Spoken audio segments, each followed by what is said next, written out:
आज हम लोगों ने चैप्टर 13 शुरू करना है इम्यूनोलॉजी का। ठीक है, इसमें हमारे पास पेज नंबर जौन सा है वो 339 है। वो पॉइंट नंबर 339 है, diphtheria vaccine is type of reaction. तो डिफ्थेरिया का जौन सा है ना, हमारे पास टाइप 3 हाइपर सेंसिटिविटी रिएक्शन होता है। इसमें मैं आपको बता देता हूँ कि सारे सेंसिटिविटी रिएक्शंस के अंदर होता क्या क्या है। जो हमारे पास टाइप 1 हाइपर सेंसिटिविटी रिएक्शन है ना, ये एक इमीडिएट एलर्जिक रिएक्शन होता है जो कि आईजीई एंटीबॉडी से मीडिएटेड होता है। ठीक है, जब एक इंडिविजुअल एक्सपोज होता है टू एन एलर्जन, जैसे कि कोई पोलन हो गया, सर्टन फूड्स हो गए या ड्रग्स हो गए, तो आपका जो इम्यून सिस्टम है ना वो आईजीई प्रोड्यूस करता है। ठीक है, आईजीई एंटीबॉडीज़ प्रोड्यूस होती हैं और फिर जब आपके पास सब्सटीट्यूएंट दोबारा से उस एलर्जी के साथ रिएक्शन होता है ना, तो फिर जो आईजीई एंटीबॉडीज़ होती हैं वो ट्रिगर करती द रिलीज ऑफ हिस्टामीन और बाकी जो इन्फ्लेमेटरी मीडिएटर्स हैं from mast cells and basophils. ठीक है, तो ये जो आईजीई एंटीबॉडीज़ हैं इन्होंने आपके पास मास्ट सेल्स और बेसोफिल से हिस्टामीन का रिलीज़ करवाना है। ठीक है, और जब हिस्टामीन रिलीज़ होगा तो फिर आपके पास सिम्टम्स आएंगे, जैसे कि इचिंग आ गई, स्नीजिंग आ गई, वीजिंग आ गई। ठीक है, और साथ में इसमें एनाफाइलैक्सिस होता है। ठीक है, तो जो आपके पास एनाफाइलैक्टिक और ए टॉपिक होती है वो आपके पास टाइप 1 होती है। ठीक है, इसका निमोनिक एसिड है, तो ए टाइप ए एनाफाइलैक्टिक और atopic is type 1 hyper sensitivity.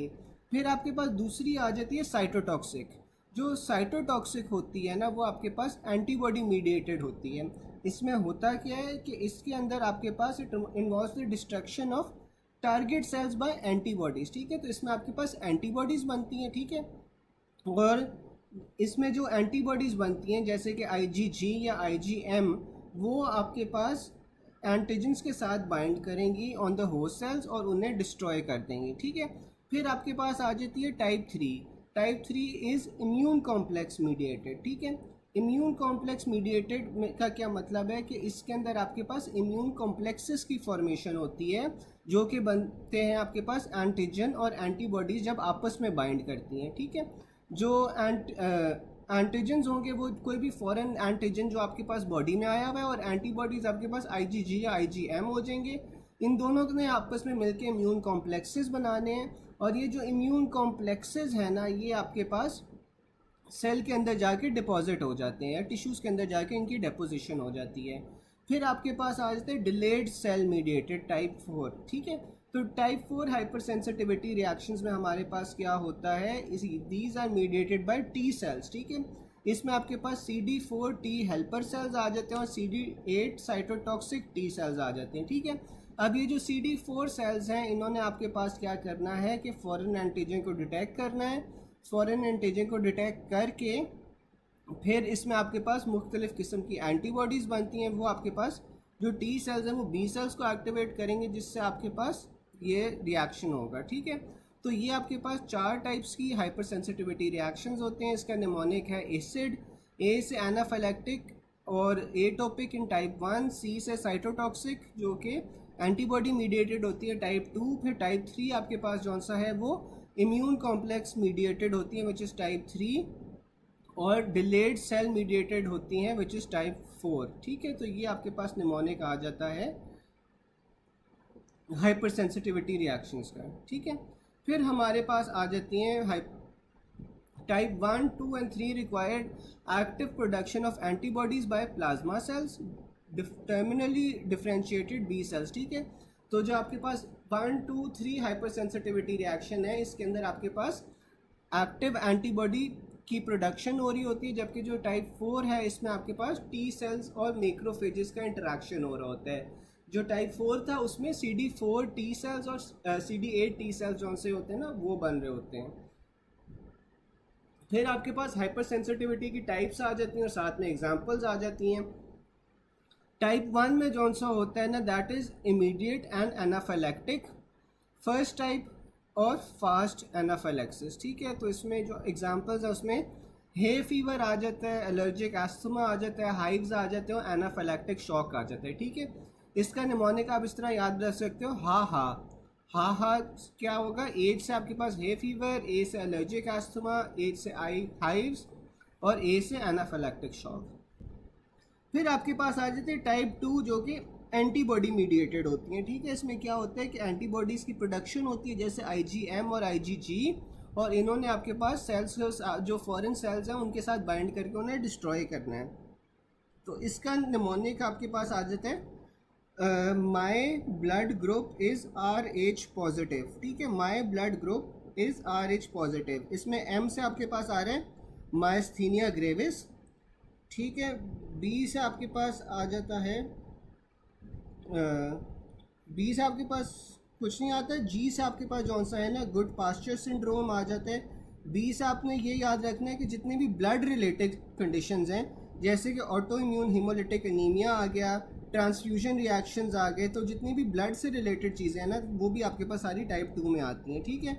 G से आपके पास गुड पास्चर सिंड्रोम आ जाता है। R से हमारे पास रूमेटिक फीवर आ जाता है, और P से आपके पास जौन सा है वो पर्निशियस एनीमिया आ जाता है। साथ में आपके पास पम्फिगस वल्गैरिस आ जाता है, ठीक है। तो इसमें आपके पास जो एग्जांपल्स उसमें दी हुई हैं auto immune haemolytic anaemia, ITP, ये transfusion reactions, haemolytic disease of newborn, ये सारी ब्लड रिलेटेड है ना। तो आपने इस तरह याद रख लेना है कि माई ब्लड ग्रुप इज़, तो ब्लड से जितनी भी रिलेटेड है ना वो आ जाएंगी। फिर आपके पास गुड पास्चर सिंड्रोम आ जाएगा, रूमेटिक फीवर आ जाएगा, हाइपर एक्यूट ट्रांसप्लांट रिजेक्शंस आ जाएंगी, उसके अलावा माइस्थीनिया ग्रेविस आ जाएगा और ग्रेव्स डिजीज़ आ जाएंगे। ये सारे आपके पास टाइप 2 में आ जाते हैं। जो टाइप 3 है वो इम्यून कॉम्प्लेक्स मीडिएटेड होती हैं, यानी कि इसमें एंटीजन एंटीबॉडी कॉम्प्लेक्सेस बन रहे होते हैं जो सेल्स के अंदर जाके डिपॉजिट हो जाते हैं। इसका निमोनिक आपके पास आ जाता है शार्प, ठीक है। एस से आपके पास आ जाता है SLE और सीरम सिकनेस, ठीक है। शार्प में S से SLE और S से सीरम सिकनेस। फिर H से आपके पास आ जाता है हिनोक्सियुलर पर्पुरा, ठीक है। फिर आपके पास A से आ जाता है आर्थस रिएक्शन, R से आ जाता है रिएक्टिव आर्थराइटिस, और P से आपके पास आ जाता है पोलीआर्ट्रोजा निडोजा, पोलीआर्ट्राइटिस निडोजा और पोस्ट स्ट्रेप्टोकोकल ग्लोमेरुलर नेफ्राइटिस, ठीक है। तो टाइप 3 के लिए आपने जो निमोनिक याद रखना दैट इज शार्प।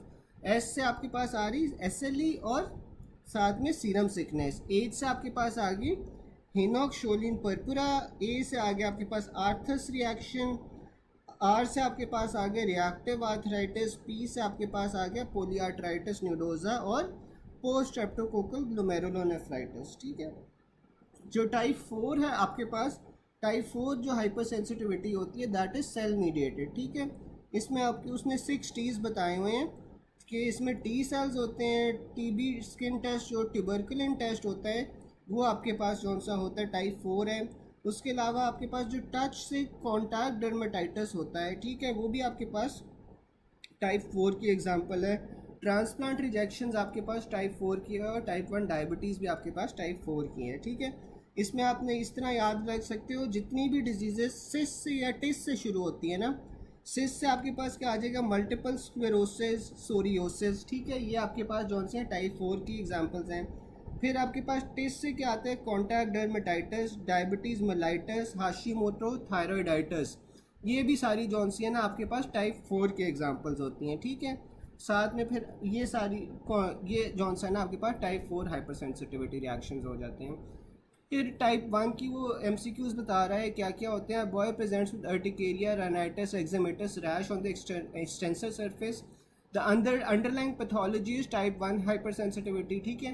तो अर्टिकेरिया है, राइनाइटिस है, एक्जेमेटस, रैश है, तो ये सारी चीज़ें आपको क्या इंडिकेट कर रही हैं type 1 hyper sensitivity reaction which was IgE mediated. इसमें हिस्टामिन रिलीज होता है by mast cells and basophils. फिर आपके पास urticarial rash type of hyper sensitivity, तो अर्टिकेरियल रैश के हमारे पास जो टाइप सेंसिटिविटी है वो टाइप 1 है। फिर type 1 hyper sensitivity reaction cause by IgE। Type 1 hyper sensitivity reaction is mediated by mast cells. A lady with urticaria was given IM adrenaline for type 1 hypersensitivity reactions. Blood samples was taken.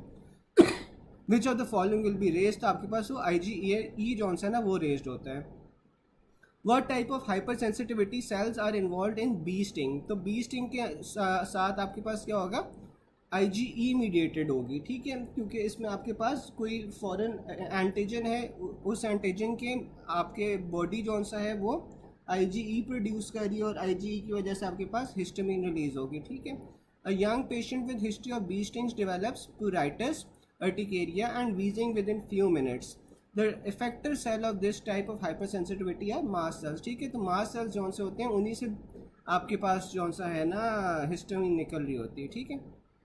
फिर type 2 आ जाती है। Type 2 में आपके पास myasthenia gravis जौन सी होती है उसके अंदर आपके पास टाइप 2 होता है। अच्छा, ये ना अमूमन बच्चे कंफ्यूज कर देते हैं कि टाइप 4 कौन सा होता है, टाइप 2 कौन सा होता है। तो जो माइस्थीनिया ग्रेविस है ना, माइस्थीनिया ग्रेविस आपके पास टाइप 2 होता है। मैंने निमोनिक बताया था my blood group is RH positive, तो उसमें जो माई से M था ना वो माइस्थीनिया ग्रेविस के लिए होता है, ठीक है। जबकि मैंने बताया था टाइप 4 के अंदर जौन सा होता है वो बीमारियाँ होती हैं जो सिस और टिस से एंड कर रही होती हैं, ठीक है। तो जो हाइशीमोटो थायराइडाइटिस है वो आपके पास टाइप 4 आ जाएगा, ठीक है। A patient develops reaction with in 15 minutes of transfusion, what type of reaction has occurred. तो 15 मिनट के बाद अगर ब्लड ट्रांसफ्यूजन के बात की हुई है ना, ब्लड ट्रांसफ्यूजन के अंदर नॉर्मली हमारे पास क्या होता है, टाइप 2 होता है, ठीक है। My blood group is RH positive, तो जो ब्लड से रिलेटेड जितनी भी होती हैं उसमें आपके पास टाइप 2 आ जाता है। फिर hydrops fetalis occurs to RH negative mother and RH positive father, what type of hypersensitivity reaction is this। तो अब अगेन जो आपके पास हाइड्रोप्स विटालिस है ये भी आपके पास ब्लड से रिलेटेड होता है ना, तो इसमें आप टाइप 2 सिलेक्ट करोगे, ठीक है। फिर आपके पास the type of hypersensitivity reaction that occurs in Graves disease. तो ग्रेव्स डिजीज के अंदर भी आपके पास जो टाइप ऑफ हाइपरसेंसिटिविटी रिएक्शन है वो आपके पास टाइप 2 है, ठीक है।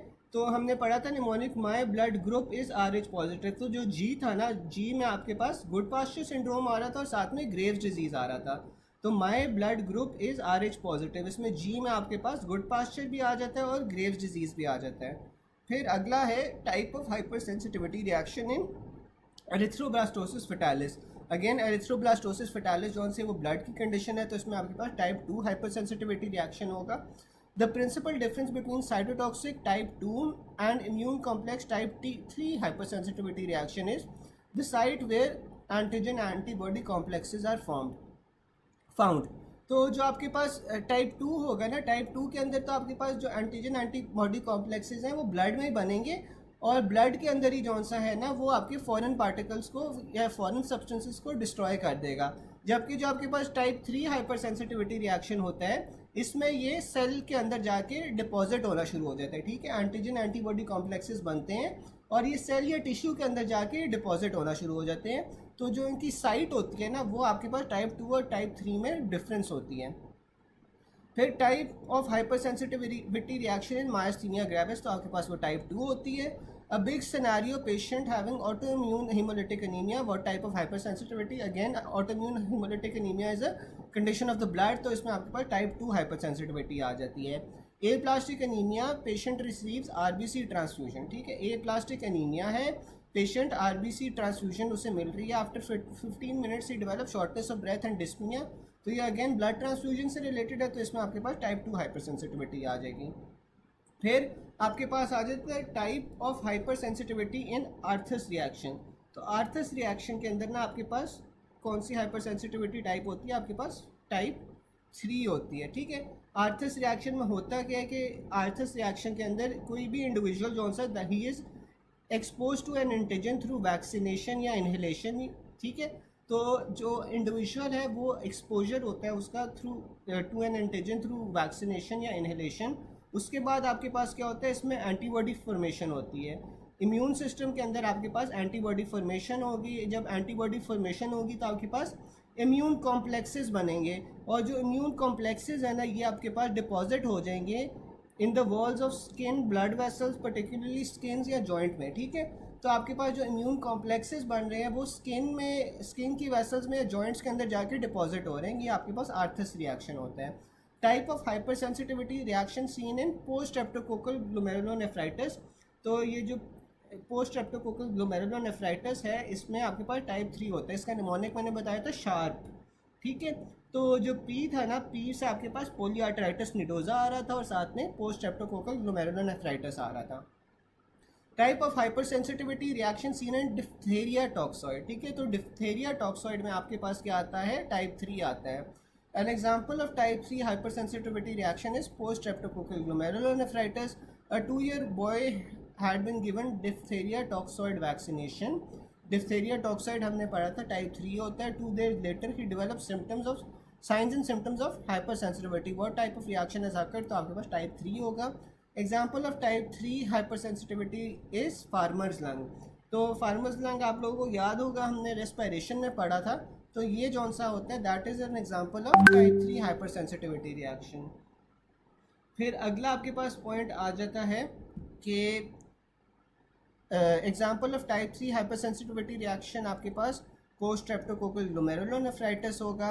Serum sickness which occurs after 5 to 10 days of giving a drug. तो आपके पास कौन सी होती है? टाइप 3 हाइपरसेंसिटिविटी होती है. फिर a girl develops fever, rash and joint pain. History of diphtheria toxoid vaccine 2 weeks ago. तो डिप्थेरिया टॉक्सॉइड जौन सा होता है ना, ये टाइप 3 हाइपरसेंसिटिविटी रिएक्शन है. यह डिप्थेरिया टॉक्सॉइड जौन सा ना अमूमन पेपर्स में दोबारा रिपीट होता है. तो ये आप लोगों को पता होना चाहिए कि डिप्थेरिया टॉक्सॉइड भी आपके पास टाइप 3 हाइपरसेंसिटिविटी रिएक्शन होता है. और साथ में जो आपके पास फार्मर्स लंग होती है ना, वो भी टाइप 3 हाइपरसेंसिटिविटी रिएक्शन होता है. फिर आ रहा है a young man with aplastic anaemia was given anti-thymocyte globulin. There was no immediate reaction. 10 days later, he developed fever, urticarial and arthralgia, generalized lymphadenopathy. The pathophysiology of symptoms will explain type 3 hypersensitivity reaction. ठीक है, तो ये जौन सा है ना आपके पास टाइप 3 हाइपरसेंसिटिविटी रिएक्शन है. फिर आपके पास आ रहा है patient had vaccine against diphtheria 2 weeks back, now presented with joint pain, fever and rash. ठीक है, पेशेंट ने वैक्सीन लिया डिप्थेरिया के 2 weeks बैक. अब वो आया है जॉइंट पेन, फीवर और रैश के साथ. Type of hypersensitivity that has occur. तो अगर कोई वैक्सीन आ जाए, ठीक है, या ऊपर वाली जगह पे आपको क्या नज़र आ रहा है? ऊपर वाले में आपको वो एंटी थाइमोसाइड ग्लोबुलिन है. ठीक है, तो ये भी आपके पास जौन सा है ना मेडिसिन से भी हो सकती है. उसके अलावा आपके पास ये किससे हो सकती है? ये आपके पास जौन सा है वैक्सीनेशन से भी अगर हो रही है, तो ये आपके पास टाइप 3 हाइपरसेंसिटिविटी रिएक्शन है. ठीक है ना. फिर आपके पास Arthus reaction type 3 hypersensitivity. Example आपके पास क्या होगी? Hypersensitivity pneumonitis. ठीक है, तो अगर आप ये जो फार्मर्स लंग है या हाइपर सेंसिटिविटी न्यूमोनाइटिस है, ये भी आपके पास टाइप 3 हाइपर सेंसिटिविटी रिएक्शन के एग्जाम्पल है. फिर आपके पास आ रहा है type 4. Type of hyper sensitivity reaction in Hashimoto thyroiditis is type 4. तो हाशीमोटो थायराइडाइटिस मैंने बताया था जो टिस से एंड होते हैं, उसमें आपके पास टाइप 4 हाइपर सेंसिटिविटी रिएक्शन आ जाती हैं. Type of hypersensitivity involved in TB vaccine after TB vaccine given. तो TB की वैक्सीनेशन होती है ना, that is type 4. A man was hiking and noticed a rash appeared on his arm which was not covered by clothing. The rash grew in size for 2 days and then subsided after 2 weeks. तो ये आपके पास contact dermatitis का scenario है. ठीक है, तो contact dermatitis आपके पास टाइप 4 हाइपरसेंसिटिविटी थी. A person is given subcut injection of PPD. He has in duration with firm raised margins at 60 hours. what will be the type of reaction? तो इसमें आपके पास टाइप 4 हाइपरसेंसिटिविटी रिएक्शन आ जाता है. फिर आपके पास ड्रग्स आ जाते हैं. Absolute contraindication of propofol. तो अगर आपको हाइपर सेंसिटिविटी है प्रोपोफॉल से, तो ये आपके पास एब्सोल्यूट कॉन्ट्राइंडिकेशन होगी. ठीक है, कि अगर आपके पास एक बार आपने प्रोपोफॉल दिया है, उसके बाद आपको हाइपर सेंसिटिविटी रिएक्शन हो रही है, तो ये उसकी एक एब्सोल्यूट कॉन्ट्राइंडिकेशन होगी कि आपने दोबारा से प्रोपोफॉल नहीं देना पेशेंट में. Amoxicillin injected in shock condition. तो अमॉक्सिसिलिन इंजेक्ट करने के बाद अगर पेशेंट एकदम से शॉक में चला गया है, तो ये आपके पास टाइप 1 हाइपर सेंसिटिविटी होती है, जो कि एनाफाइलैक्सिस होती है. Hyper sensitivity reaction after penicillin treatment आपने क्या देनी है? एपिनेफ्रिन देनी है या एड्रेनलिन देनी है. Most specific manifestation of penicillin hyper sensitivity is bronchospasm. ठीक है, तो जो पेनिसिलिन से आपके पास हाइपर सेंसिटिविटी होती है, उसमें सबसे जो स्पेसिफिक मैनिफेस्टेशन होती है, वो क्या होती है, ब्रोंकोस्पैज्म के आपके जो ब्रोंकस है वो कंस्ट्रिक्ट कर जाता है. A young boy came to ER after a bee sting injection. Adrenaline was given in order to suppress systemic anaphylaxis. ठीक है. फिर आपके पास अगला पॉइंट आ जाता है. A patient who had kidney transplantation developed cyanosis and organ failure within 10 minutes. What is the likely etiology? ये आपके पास एंटीबॉडी मीडिएटेड रिजेक्शन होती है. ठीक है ना, कि पेशेंट है, उसे किडनी ट्रांसप्लांट हुआ है, उसके 10 मिनट बाद ही उसे साइनोसिस या ऑर्गन फेलियर हो गया है, तो इसमें आपके पास ये एंटीबॉडी मीडिएटेड रिजेक्शन होती है. 10 minutes after a renal transplant, the transplanted kidney becomes cyanosed and fail to function. The pathogenesis is best explained by antibody-mediated rejection.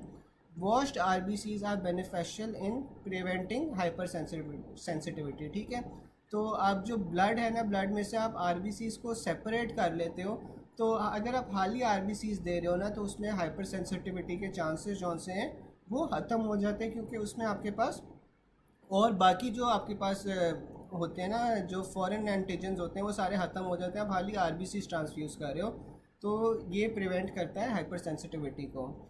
Etching in scabies is caused by hyper sensitivity to mite protein. Delayed hyper sensitivity cytokine आपके पास क्या होता है, interleukin 2 होता है. ठीक है, delayed जो हाइपर सेंसिटिविटी साइटोकाइन है दैट इज़ इंटरल्यूकिन 2. फिर note, TH1 cells predominantly produce in IFN and IL-2, and TH1 cells are predominantly involved in delayed hypersensitivity reaction. अब जो आपके पास CD4 सेल्स होते हैं ना, CD4 सेल्स में आपके पास दो टाइप्स आ जाती हैं. CD4 सेल्स जो हेल्पर T सेल्स हैं उसमें आपके पास दो टाइप्स आ जाती हैं. एक आपके पास होती है T हेल्पर सेल 1 और दूसरी होती है T हेल्पर सेल 2. अब जो T हेल्पर सेल्स 1 है ना, उन्होंने आपके पास इंटरफेरॉन्स प्रोड्यूस करने हैं, इंटरफेरॉन्स के साथ साथ IL-2 प्रोड्यूस करना है. ठीक है, और ये दोनों जो सी है ना आपके पास कहाँ पे काम आती है, डिलेड हाइपर सेंसिटिविटी रिएक्शंस में, क्योंकि ये फिर जो सा है ना, जब इंटरफेरॉन्स और जो IL-2 है वो रिलीज़ होगा CD4 सेल से, तो CD4 सेल्स की जो TH1 सब टाइप है, जब ये इंटरफेरॉन और IL-2 रिलीज़ करेगी तो ये आपके पास मैक्रोफेजेस को अट्रैक्ट करेंगे, और जो मैक्रोफेजेस हैं उन्होंने फिर अपने हाइपर सेंसिटिविटी रिएक्शन दिखाएंगे. तो ये आप पर डिलेड हाइपर सेंसिटिविटी रिएक्शन होता है, जिसे हम टाइप 4 हाइपर सेंसिटिविटी रिएक्शन भी कहते हैं. In scabies severe itching is due to, तो स्केबीज के अंदर आपके पास सिवियर इचिंग क्यों होती है, हाइपर सेंसिटिविटी होती है टू माइट प्रोटीन. उसके बाद आपके पास आ जाती है एरिथ्रोब्लास्टोसिस फेटालिस. तो आपके पास जो एरिथ्रोब्लास्टोसिस फेटालिस है ये आपके पास एंटीबॉडी मीडिएटेड होती है, टाइप 2 होती है. ठीक है, डिलेड हाइपर सेंसिटिविटी साइटोकाइन आपके पास कौन सा होता है, इंटरल्यूकिन 2 होता है. In delayed hyper sensitivity reaction which type of antibodies involve, तो इसमें आपके पास एंटीबॉडीज़ तो इन्वॉल्व नहीं होती ना डिलेड या टाइप 4 हाइपर सेंसिटिविटी में. इसमें आपके पास क्या होता है, T सेल्स होते हैं. ठीक है, CD4 और CD8, तो इसमें आपके पास एंटीबॉडीज़ इन्वॉल्व नहीं होती और ये सेल मीडिएटेड होता है. Which one of the following cells participate in duration in Mantoux test, तो जो आपके पास मॉन्टॉक्स टेस्ट होता है उसमें आपके पास T लिम्फोसाइट्स जौन से होते हैं ना वो प्रोड्यूस हो रहे होते हैं, और जो T लिम्फोसाइट्स प्रोड्यूस हो रहे होते हैं ये आपके पास टाइप 4 हाइपर सेंसिटिविटी होता है. Remember this, Shwartzman reaction is mediated by endotoxins greater than foreign body. ठीक है, तो जो आपके पास श्वार्ट्जमैन रिएक्शन होता है ना, एक सेकंड ज़रा होल्ड कीजिएगा.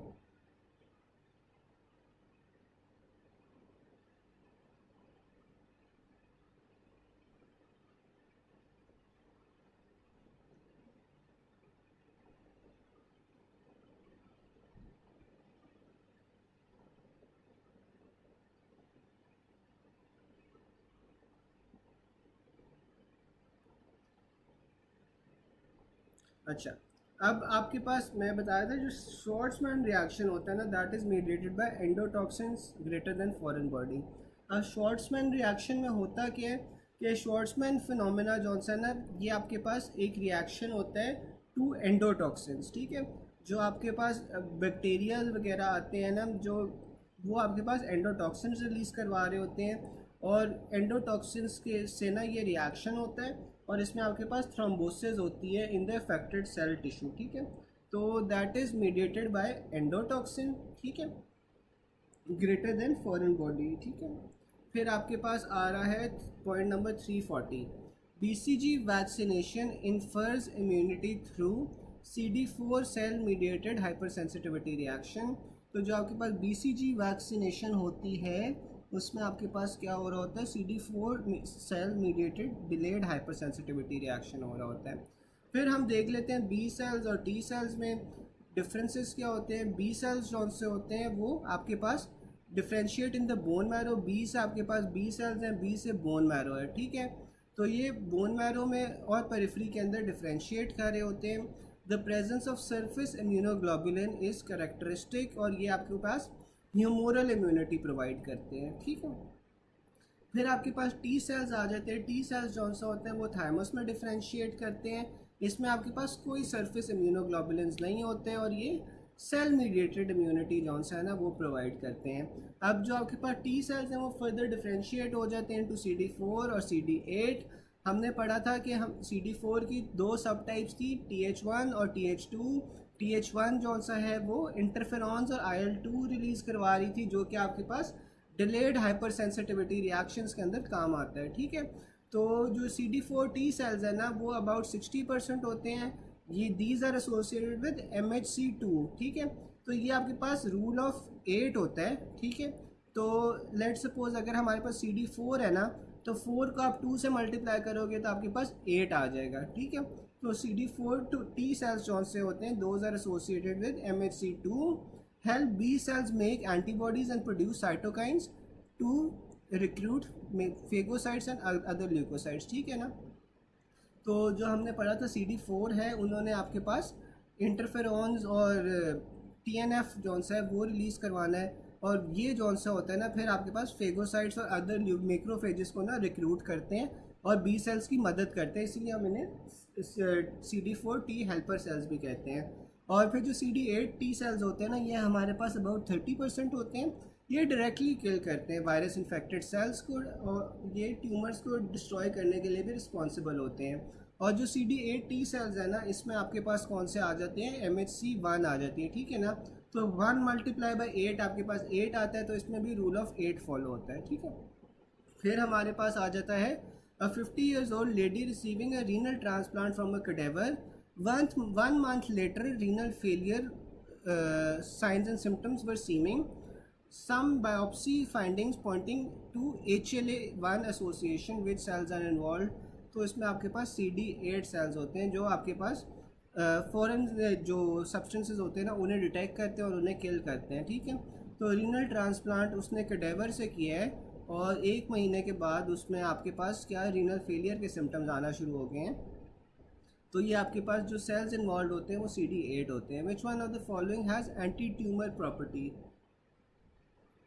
तो आपके पास जो CD8 सेल्स होते हैं ना, CD8 सेल्स में आपके पास एंटी ट्यूमर इम्यूनिटी होती है और साइटोटॉक्सिक टी सेल्स होते हैं, ये सेल्स को मार रहे होते हैं। Remember CD8 cells and natural killer cells are both anti tumour sales.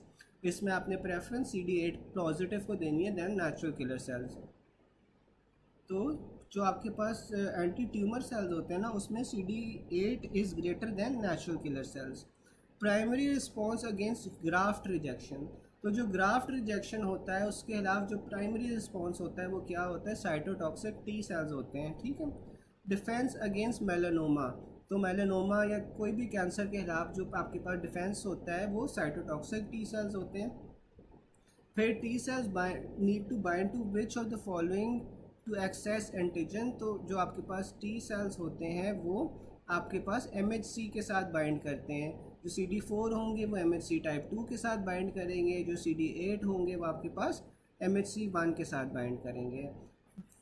Which of the following cell has activity against cancer cells and prevents carcinogenesis. तो आपके पास वो साइटोटॉक्सिक टी सेल्स आ जाते हैं। Regarding super antigen cause cytokine storm from T cells. तो जो super antigens होते हैं वो आपके पास टी सेल से साइटोकाइन स्टॉर्म कॉज करते हैं। Regarding MHC1 present on chromosome 6। तो जो MHC1 है वो आपके पास क्रोमोसोम 6 के अंदर प्रेजेंट होती है। Acute transplant rejection due to CD8 cells. तो जो अक्यूट ट्रांसप्लांट रिजेक्शन होती है ना, अक्यूट ट्रांसप्लांट रिजेक्शन आपके पास CD8 सेल से होती है, ठीक है। जबकि जो आपके पास क्रॉनिक ट्रांसप्लांट रिजेक्शन है वो आपके पास CD4 सेल से होगी। Which molecule when absent causes loss of anti tumour activity of immunity.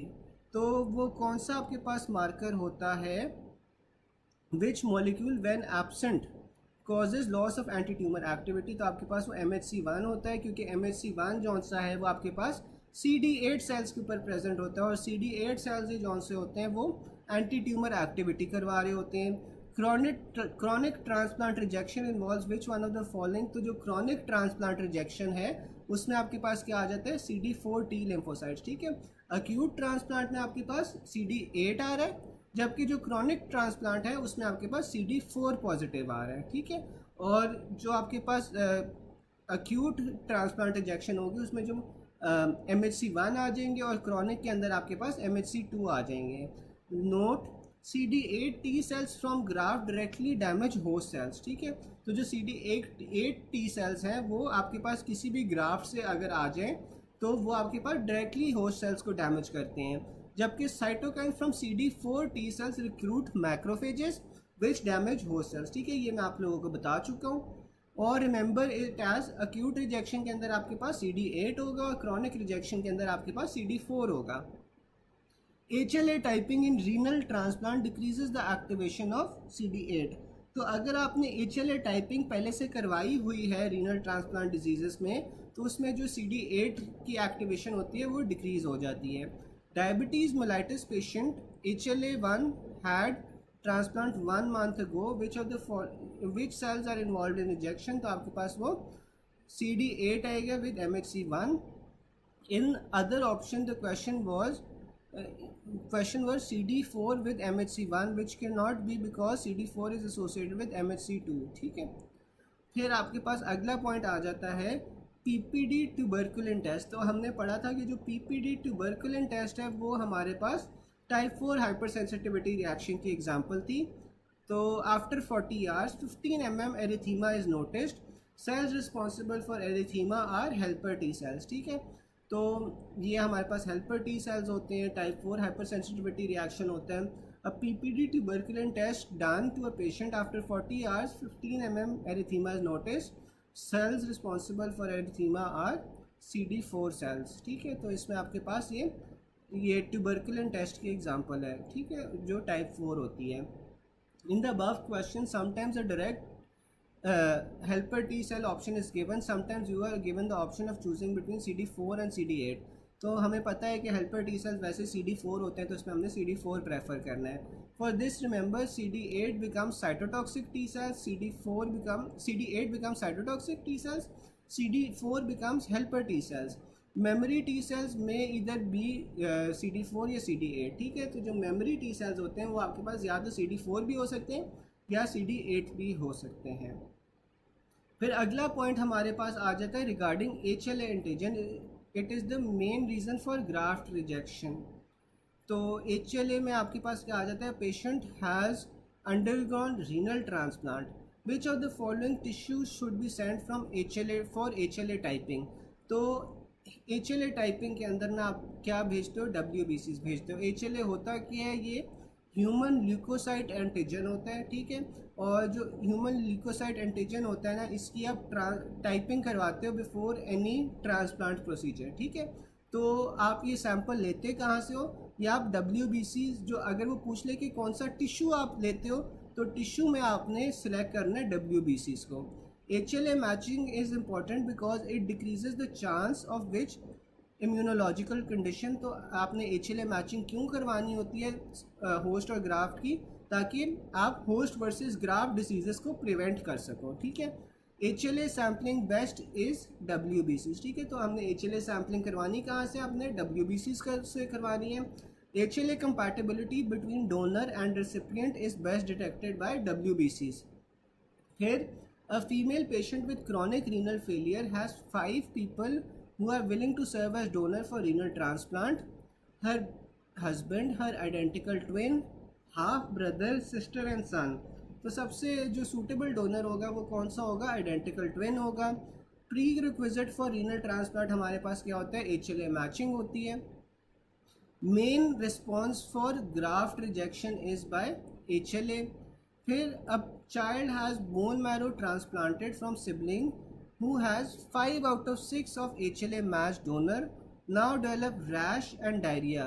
What other findings are to be present? तो ये आपके पास हाइपरबिलिरुबिनीमिया हो जाता है। हाइपरबिलिरुबिनीमिया कैसे होता है कि जब आपके पास ऑटो इम्यून रिजेक्शन होती है तो उसके अंदर आरबीसीज की डिस्ट्रक्शन हो रही होती है, और जब बहुत सारे आरबीसीज डिस्ट्रॉय हो रहे होते हैं तो उससे आपके जो अनकॉन्जुगेटेड बिलिरुबिन है वो बढ़ जाता है। ठीक है, तो इस वजह से आपके पास ऑटो इम्यून हिमोलिटिक एनीमिया हो रहा है और उसकी वजह से फिर हाइपर बिलिरुबिनीमिया हो रहा है इसमें। ठीक है, फिर regarding graft between genetically identical twins are not rejected even without immunosuppression.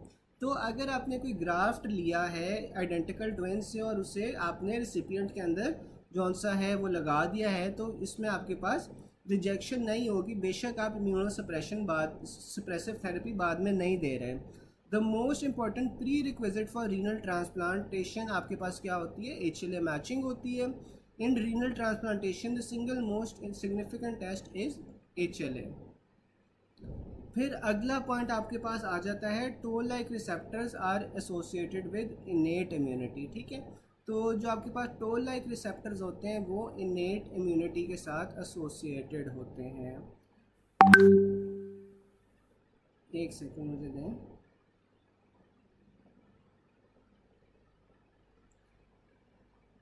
जो इनेट इम्यूनिटी होती है ना, इनेट इम्यूनिटी आपके पास क्या होती है कि जो होस्ट की फर्स्ट लाइन डिफेंस होती है। ठीक है ना, तो होस्ट की फर्स्ट लाइन डिफेंस को आप इनेट इम्यूनिटी कहते हो। ठीक है, और इसमें आपके पास जौन सा है ना वो टॉल लाइक रिसेप्टर्स आ जाते हैं। ठीक है, और टॉल लाइक रिसेप्टर्स जौन से होते हैं वो आपके पास होते क्या हैं, जो टॉल लाइक रिसेप्टर्स है ना ये आपके पास मीडिएटर्स होते हैं of inflammatory pathway which are a part of the innate immunity. ठीक है, फिर most common manifestation of autoimmune diseases is, तो जो ऑटोइम्यून डिजीजेज होती हैं ना उसमें जो सबसे कॉमन मैनिफेस्टेशन होती है, जो सबसे कॉमन चीज़ आपको नज़र आती है वो क्या होती है, हिमेटोलॉजिकल चेंजेस हो रहे होते हैं। ठीक है, हिमेटोलॉजिकल चेंजेस में आपके पास क्या आ जाएगा, आपके पास ऑटोइम्यून हिमोलिटिक एनीमिया आ जाएगा जिससे आपके पास हाइपरबिलिरुबिनीमिया हो जाएगा। ठीक है, फिर CD in immunology stands for cluster of differentiation.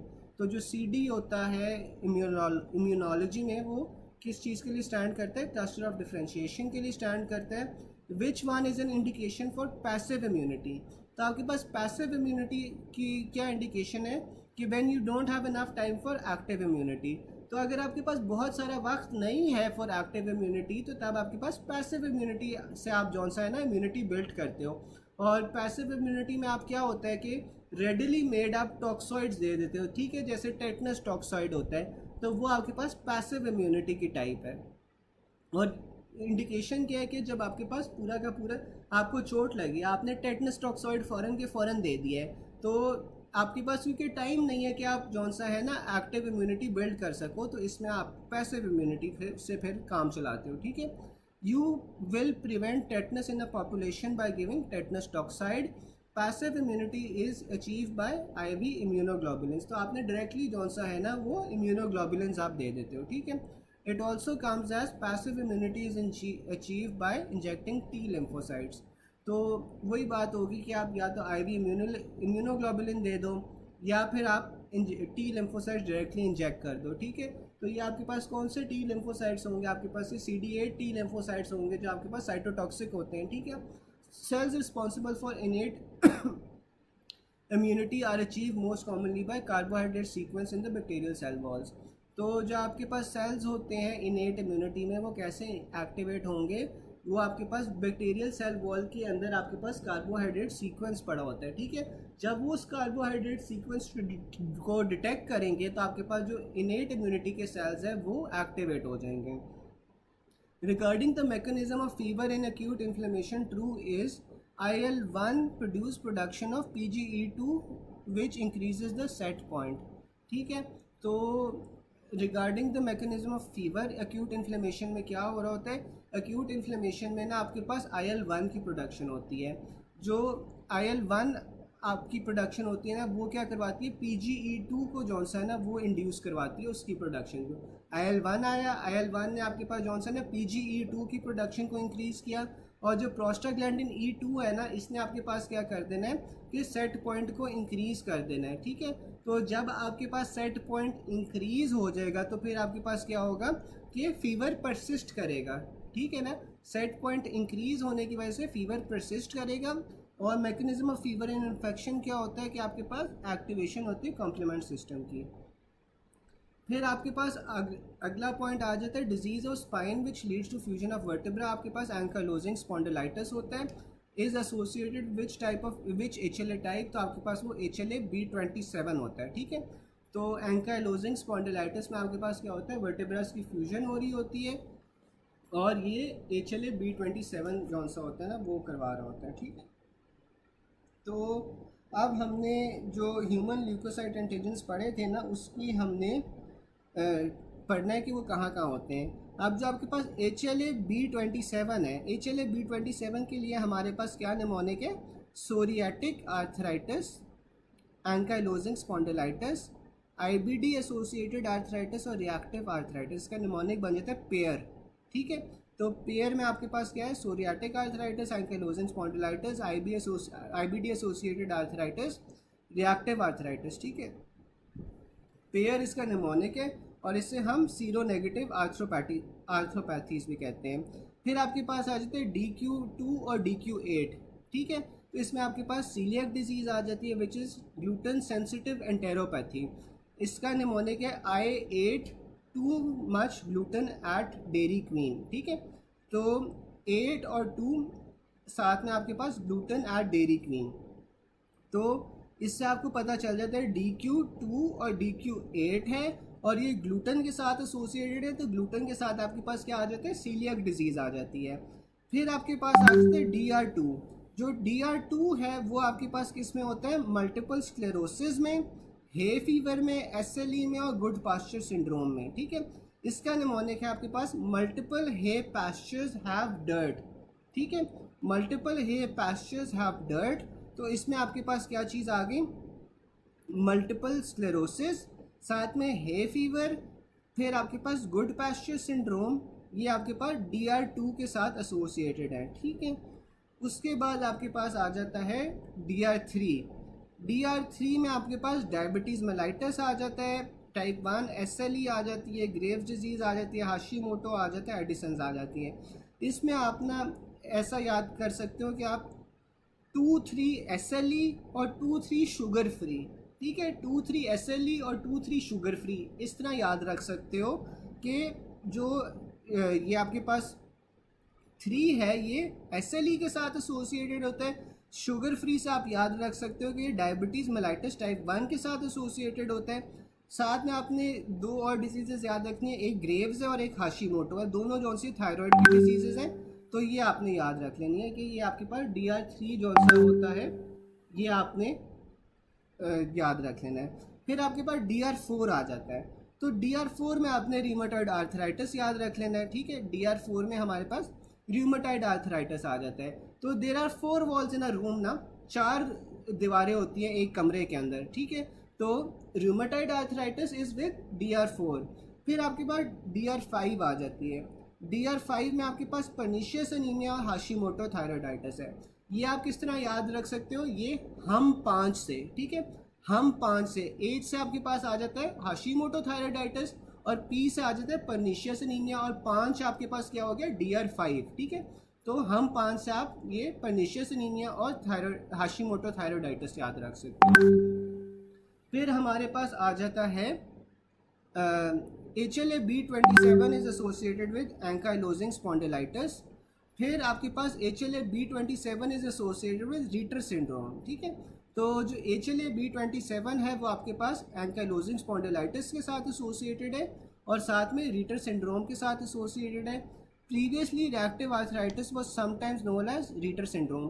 तो ये अमूमन आपको पेपर में भी आता है कि रीटर सिंड्रोम, और आपको पता होना चाहिए कि जो रिएक्टिव आर्थराइटिस है वो एक ही चीज़ें हैं, ठीक है। फिर अगला आपके पास आ जाता है HLA-DR4 is associated with rheumatoid arthritis. तो हमने पढ़ा था कि रूम के अंदर 4 वॉल्स होती हैं, तो DR4 is associated with rheumatoid arthritis. HLA-B5 ये बहुत इंपॉर्टेंट है, ये पिछली बार भी MCQ में आया था। B5 जौन सा है ना, that is associated with Behcet's disease, ठीक है। तो ये एक क्योंकि अनोमली है, ये आप लोगों को याद रखनी है, अक्सर पेपर में आ जाती है कि HLA-B5 जौन सा है that is associated with Behcet's disease. फिर अगला आपके पास सवाल आ जाता है आयोटिक इनसफिशिएंसी। तो जो आयोटिक इनसफिशिएंसी है वो आपके पास एंकाइलोजिंग स्पॉन्डिलाइटिस में होती है, ठीक है। उसके अलावा एंकाइलोजिंग स्पॉन्डिलाइटिस में हमें ऊपर पढ़ा था कि फ्यूजन ऑफ वर्टिब्रास भी हो जाती हैं, ठीक है, और ये आपके पास आयोटिक इनसफिशिएंसी भी हो जाती है एंकाइलोजिंग स्पॉन्डिलाइटिस में, ठीक है। फिर अगला हमारे पास पॉइंट आ जाता है at birth presence of which immunoglobulin indicates intrauterine infection in neonates. तो वो आपके पास क्या आ जाता है, IgM आ जाता है, ठीक है। जो IgM होता है वो आपके पास बर्थ में इंट्रायूट्राइन इन्फेक्शंस को इंडिकेट करता है नियोनेट्स में। फिर हमारे पास ना यार सारी की सारी जौन से हैं वो एंटीबॉडीज़ आ जाती हैं। इसमें IgA आ जाता है, IgG आ जाता है, IgM आ जाता है और IgE आ जाता है, ठीक है। IgE हमने ऑलरेडी ऊपर पढ़ा था कि IgE जौन सा होता है ना वो मास्ट सेल्स के साथ बाइंड करता है और बेसोफिल्स के साथ बाइंड करता है और ये रिलीज़ करवाता है हिस्टामीन, ठीक है। और इसकी सीरम के अंदर ना लोएस्ट कॉन्सेंट्रेशन होती है, ये हम ऑलमोस्ट ऊपर पढ़ चुके हैं। फिर हमारे पास IgA आ जाता है। जो IgA है ना that is released in secretions, ठीक है। तो जो सिक्रीशंस होती है ना आपकी, उसमें आपके पास IgA रिलीज़ हो रहा होता है, जिसमें आपके पास टीयर्स आ जाती हैं, सलाइवा आ जाता है, म्यूकस आ जाता है, ब्रेस्ट मिल्क आ जाता है, ठीक है। तो ये सारी की सारी जो है ना IgA ये सारी सिक्रीशंस में प्रेजेंट होता है। Most produced antibody overall but lower serum concentration, ठीक है। तो ये सबसे ज़्यादा जो एंटीबॉडी प्रोड्यूस हो रही होती है ना वो IgA होती है, लेकिन ये आपके पास ज़्यादा सिक्रीशंस में पाई जाती है, सीरम के अंदर जो इसकी क्वांटिटी है ना वो कम होती है, ठीक है। और प्रोड्यूस्ड इन GI ट्रैक्ट जैसे कि पायर्स पैचेस में and produced against gut infections, ठीक है। तो ये आपके पास GIT में प्रोड्यूस होती है और ये आपके पास गट इन्फेक्शंस के खिलाफ ये प्रिवेंट करती है। फिर आपके पास आ जाता है IgG।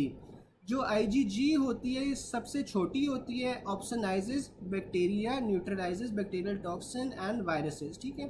तो जो IgG होती है ये आपके पास सबसे छोटी एंटीबॉडी होती है, इसने बैक्टीरिया को ऑप्सनाइज करना है, यानी कि बहुत सारे बैक्टीरियाज को ना आपस में जोड़ देती है ताकि जो मैक्रोफेजेस है ना वो उसे फिर इंगल्फ कर सके, ठीक है। तो बैक्टीरिया को ऑप्सनाइज करती है और बैक्टीरियल टॉक्सिन्स और वायरसेस को ये न्यूट्रलाइज कर लेती है। जो IgG होती है इसकी सीरम में सबसे ज़्यादा कॉन्सेंट्रेशन होती है, ठीक है, मैग और IgG, ठीक है। तो ये आपने याद रखना है कि G की ग्रेटेस्ट कॉन्सेंट्रेशन है, ठीक है। फिर आपके पास आ रहा है कि IgG जौन सी होती है वो एक वार्म एंटीबॉडी होती है और ये प्लेसेंटा को क्रॉस कर जाती है, जबकि जो आपके पास IgM होती है, M से आप याद रख सकते हो कि ये लार्जेस्ट होती है, तो मैक्रो M और IgM, ठीक है। तो ये आपके पास लार्जेस्ट होती है, साथ में ये कोल्ड एंटीबॉडी होती है और ये आपके पास अर्ली इन्फेक्शंस के अंदर ना ये प्रेजेंट होती है। जो इमीडिएट इन्फेक्शंस होते हैं उसमें आपके पास IgM होती है। अब हम इसमें MCQs देख लेते हैं। Major component of which immunoglobulin is present in secretions, तो आपके पास वो IgA होता है। इम्यूनोग्लोबुलिन अबंडेंट इन टीयर्स, तो टीयर्स के अंदर, सलाइवा के अंदर, म्यूकस के अंदर आपके पास क्या आ जाता है, IgA आ जाता है। फिर आपके पास IgM आ जाता है। तो जो IgM है ना, when will you terminate pregnancy in rubella, तो रूबेला के अंदर आपको IgM अगर मिल जाएगा तो आप प्रेगनेंसी टर्मिनेट कर दोगे। IgM जौन सा होता है वो प्राइमरी या इंट्रा यूट्राइन जो अर्ली इन्फेक्शन होते हैं ना उसमें आपको IgM मिलता है। Which are not the following pentamer immunoglobulin, तो पेंटामर ये सबसे बड़ी जो इम्यूनोग्लोबुलिन है वो आपके पास IgM होती है। Pentamer with 10 oxygen binding sites होती हैं इसमें आपके पास, ठीक है। पेंटामर का क्या मतलब होता है कि 5 कोने होते हैं, ठीक है, और 5 कोनों के साथ, हर कोने के साथ आपके पास 2 ऑक्सीजन के मॉलिक्यूल्स लगे होते हैं, तो आपके पास ये IgM होता है जिसमें 10 ऑक्सीजन बाइंडिंग साइट्स होती हैं। Which of the following in maternal serum for rubella should be an indication of termination of pregnancy, तो आपके पास वो IgM आ जाता है। What type of antibodies produced first antigen a bacterial infection is very effective at activating complement and is too large to cross the placenta. ठीक है, तो ये जो आपके पास IgM होता है ये कॉम्प्लीमेंट सिस्टम को तो एक्टिवेट कर देता है, लेकिन ये बहुत बड़ा होता है itself to cross the placenta. फिर which one of the following is characteristic of IgM? It is the largest molecule. Most important feature of IgM is first rise to in an infection. तो infection के अंदर सबसे पहले जो आपके पास antibody rise होती है वो IgM होता है। Immunoglobulin involve in complement fixation, तो कॉम्प्लीमेंट सिस्टम को कौन एक्टिवेट करता है सबसे ज़्यादा? IgM करता है। तो इसमें कॉम्प्लीमेंट फिक्सेशन में IgM is greater than IgG। ठीक है, और which of one of the following does not cross the placenta easily, तो आपके पास वो IgM आ जाता है। फिर हमारे पास IgG एंटीबॉडीज़ आ जाती हैं। IgG का क्या हमने पढ़ा था कि सीरम में सबसे ज़्यादा कॉन्सेंट्रेशन होती है, लेकिन ये छोटी होती हैं। ठीक है, और साथ में ये वॉर्म एंटीबॉडीज़ होती हैं और ये प्लेसेंटा को क्रॉस कर जाती हैं। ठीक है, फिर newborn child with repeated infection haematologist see decrease in IgG। ठीक है, तो अगर आपके पास न्यूबॉर्न बच्चा आया है विद रिपीटेड इन्फेक्शंस, का इसका क्या मतलब है कि आपके बच्चे में IgG लेवल्स जो हैं उनकी कमी है। ठीक है, that is why he isn't able to fight the repeated infection. It also comes a child with recurrent infection will have which one of the following physiological antibody missing, तो आपके पास वो IgA होगा। ठीक है, तो अगर न्यूबॉर्न है ना, तो न्यूबॉर्न के अंदर आपके पास IgG होता है, चाइल्ड के अंदर आपके पास IgA होता है। ठीक है, क्योंकि जो मैटरनल मिल्क होता है ना, हमने पढ़ा था कि जो IgA है वो सिक्रीशंस में होता है, तो मैटरनल मिल्क के अंदर ना आपके पास IgA की क्वांटिटीज़ होती हैं।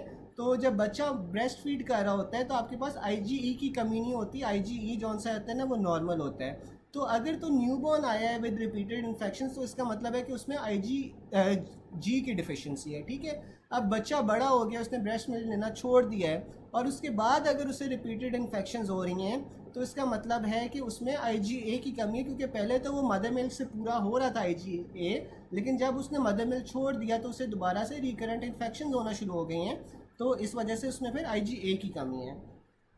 Long term memory immunoglobulin is IgG। Antibody which works best with complement for opsonization, आपके पास इसमें जो ऑप्शनाइजेशन है ना उसके अंदर आपके पास IgM is greater than IgG। ठीक है, इसमें IgM का ऑप्शन नहीं होगा, इसलिए उसने IgG चूज़ किया हुआ है। तो autoimmune pancreatitis occurs due to IgG। The antibody released against previously exposed antigen is IgG। The most abundant immunoglobulin in adults is IgG। Which immunoglobulin is present in large concentration in serum, तो आपके पास वो भी IgG हो जाते हैं। ठीक है, फिर अदर्स में आ रहे हैं IgE binds with mast cells, तो IgG हमें पता है कि मास्ट सेल्स के साथ बाइंड करती है। अगर मास्ट सेल्स का ऑप्शन नहीं होगा तो फिर हमने बेसोफिल्स को क्लिक करना है। ठीक है, और ये रिलीज हमारे पास हिस्टामिन करवाती हैं। अ middle age female with recurrent chest infections, long history of diarrhoea, on stool examination cyst of Giardia lamblia were detected. Peripheral smear reveals normal T cells but B cells are slightly decreased. ठीक है, serum IgA levels आपके पास 73 है, IgG levels आपके पास 300 है, IgM आपके पास 67 है। तो what is the most likely diagnosis, तो आपके पास ये कॉमन वेरिएबल इम्यूनोडिफिशिएंसी होती है। ठीक है, जो कॉमन वेरिएबल इम्यूनोडिफिशिएंसी होती है, it is a disease of the B cells. ठीक है, तो बी सेल्स उसमें आपके पास कम हो जाते हैं, तो इस वजह से आपके पास इन्फेक्शन होता है। ठीक है, फिर आपके पास आ जाता है 8 month old child having esophageal candidiasis, chest infection from Pneumocystis carinii, thin thymus, diminished body lymph nodes and no germinal center in lymph nodes। तो ये आपके पास क्या है, एडिनोसिन डीएमाइनेज डिफिशिएंसी है। एडिनोसिन डीएमाइनेज डिफिशिएंसी में आपके पास क्या होता है कि लिम्फ नोड्स के अंदर जो जर्मिनल सेंटर्स हैं ना वो ख़त्म हो जाते हैं, जिस वजह से आप इम्यूनो कॉम्प्रोमाइज्ड हो जाते हो। ठीक है, यानी कि आपके पास जो लिम्फोसाइट्स है ना वो आपके पास सही तरह नहीं बन पाएंगे। तो जब लिम्फोसाइट्स नहीं बन पाएंगे तो आपके पास रिकरेंट इन्फेक्शंस होंगी और इस तरह की इन्फेक्शंस होंगी जो नॉर्मल बंदों में नहीं होती, आप इम्यूनो कॉम्प्रोमाइज हो जाते हो। ठीक है, N 11 month old infant had upper respiratory tract infection almost continuously since birth with organism included Pneumocystis jirovecii and Pseudomonas aeruginosa identified। ठीक है, तो आपके पास 11 महीने का बच्चा है, उससे अपर और लोअर रेस्पिरेटरी ट्रैक्ट इन्फेक्शंस हुए हैं, जब से वो पैदा हुआ है उसे दोबारा हो रहे हैं with Pneumocystis jirovecii and Pseudomonas aeruginosa. The baby also had oropharyngeal candidiasis. तो आपको पता चला कि बेबी जॉनसन है इम्यूनो कॉम्प्रोमाइज्ड है। The baby succumbs to a cytomegalovirus pneumonitis. At autopsy, thymus is markedly hypoplastic. The lymph nodes throughout the body are small, with absent germinal centers on microscopic examination. Which of the following is likely findings? तो आपके पास ये adenosine D aminase deficiency है, ठीक है। तो adenosine D aminase deficiency में आपके पास क्या हो रहा था कि जो लिम्फ नोड्स थे उसमें जर्मिनल सेंटर्स एब्सेंट थे, और जो थाइमस होता है वो हाइपोप्लास्टिक हो जाता है, तो टी सेल्स की कमी होती है जिस वजह से आप इम्यूनो कॉम्प्रोमाइज्ड हो जाते हो, ठीक है। Most appropriate antibody sequence in diagnosis of multiple myeloma. अच्छा, ये ना बहुत सवाल आता है कि जो एंटीबॉडीज़ का सीक्वेंस है ना वो आपके पास क्या होता है। तो इसमें आपके पास जो निमोनिक है ना वो है गेम्ड, ठीक है, GAMED, ये आपके पास इसका निमोनिक है। जो IgG होता है वो सबसे ज़्यादा होता है, वो 17% होता है। ए जौन सा होता है वो उससे कम होता है, वो 8% होता है। जो M है वो आपके पास 2% होता है। ये आपने जौन सा है ना वैल्यूज़ दोनों याद रखनी है। एक तो ये जो 17, 8 और 2 वाली है, और दूसरा जो आपके पास फर्स्ट एड वाली है ये भी याद रखनी है, दोनों वैल्यूज़ आ जाती हैं। IgG 55% और IgA 25%, ठीक है। ये आपने जो वैल्यूज़ हैं ये याद रखनी है, ठीक है गाइस। चलें, हमारा जौन सा है ना ये इम्यूनोलॉजी ख़त्म हो गया। अब मैं जौन सा है ना 5 मिनट तक आपको ग्रुप पे जौन सा वो लिंक शेयर करूँगा ये गूगल मीट का, ठीक है। फिर जो भी क्यूरीज़ होंगी या जो भी चीज़ें डिस्कस करनी होंगी हम वो डिस्कस कर लेते हैं, ठीक है, गूगल मीट पे। चलें।